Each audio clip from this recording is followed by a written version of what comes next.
तो चलिए आज बात करते हैं जॉन नैश की। एक असाधारण गणितज्ञ है ना, जिनकी सोच ने मतलब अर्थशास्त्र को काफी हद तक बदल दिया। हाँ, बिल्कुल। और हमारे पास जो स्रोत हैं, वो यही दिखाते हैं कि उनका जीवन सिर्फ अकादमिक उपलब्धियों का ही नहीं था, बल्कि मानसिक स्वास्थ्य की गंभीर चुनौतियों से भी भरा हुआ था। सही कहा।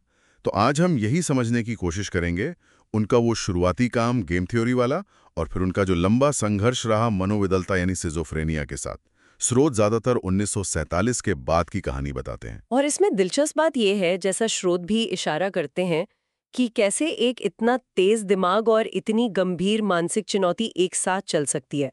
वो शुरू से है मतलब लीक से हटकर सोचने पर, मौलिकता पर जोर देते थे। हाँ, स्थापित चीजों को बस मान नहीं लेना। बिल्कुल, खुद सोचना, नए रास्ते निकालना। और प्रिंसटन में उनका काम, खासकर वो गेम थ्योरी वाला, वो तो क्रांतिकारी था। एडम स्मिथ का जो विचार था कि सब अपना अपना सोचे तो सबका भला होगा। हाँ, उस विचार को उन्होंने सीधी चुनौती दी। दिखाया कि हमेशा ऐसा नहीं होता, व्यक्तिगत स्वार्थ हमेशा सामूहिक हित में नहीं होता। अच्छा। यहीं पर उनका वो नैश इक्विलिब्रियम आता है। हाँ, सुना है इसके बारे में। ये क्या है असल में?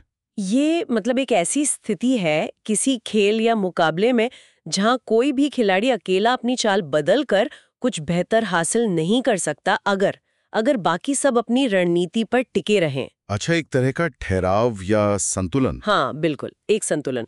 और ये सिर्फ अर्थशास्त्र की बात नहीं है।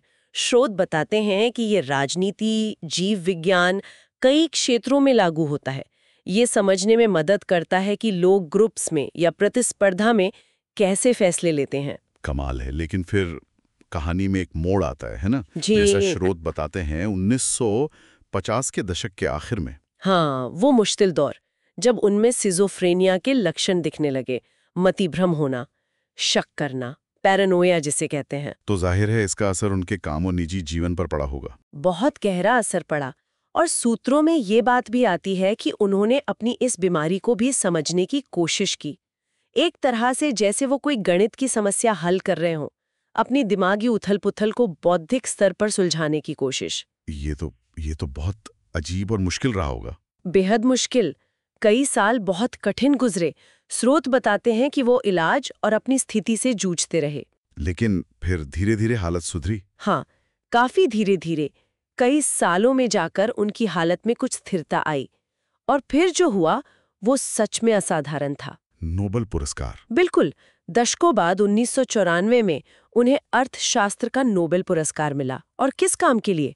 उसी शुरुआती काम के लिए जिसने गेम थ्योरी की नींव रखी थी। वाह, मतलब दुनिया ने आखिरकार उनके उस योगदान को पहचाना। हाँ, और ये उनके विचारों की ताकत को दिखाता है कि इतनी मुश्किलों के बाद भी उनकी प्रतिभा की पहचान हुई। वो योगदान जो लगभग खो ही गया था बीमारी की वजह से, उसे सम्मान मिला। तो अगर हम इस पूरी बातचीत को समेटें, तो जॉन नैश एक तरफ तो जीनियस थे, जिन्होंने गेम थ्योरी से दुनिया को देखने का नया नजरिया दिया, और दूसरी तरफ उन्होंने एक बहुत ही गंभीर मानसिक बीमारी का सामना किया, उससे लड़े और आखिरकार पहचान भी हासिल की। सही कहा।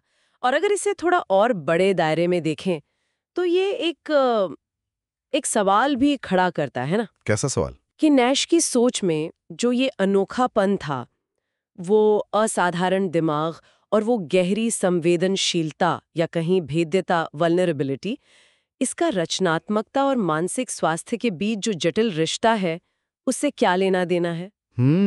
ये सोचने वाली बात है। हाँ, कि क्या ये दोनों चीजें किसी तरह जुड़ी हुई हैं? ये एक ऐसा विचार है जिस पर हमारे श्रोता शायद आगे सोच सकते हैं।